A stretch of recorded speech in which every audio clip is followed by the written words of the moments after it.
Ang ating pag-aaral na ito, dito po nakahango sa tinatawag po na Exodus. Nang ibig sabihin po ay road out or departure.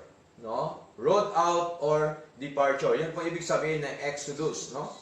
Sila po ay umalis, sinango po ni Lord, mga kapatid. At alam po natin na kung saan po ay nakita po ng mga Israelites during the time kung paano po pinarusahan po ng Diyos yung mga Egyptyo noong time po na yon. At nakita po ng mga Israelites ang kapangyarihan po ng ating Panginoon. No? Kung inyo po naalala po, no? 10 plagues po yung binigay ni Lord sa kanila. No? 10 po yun. No?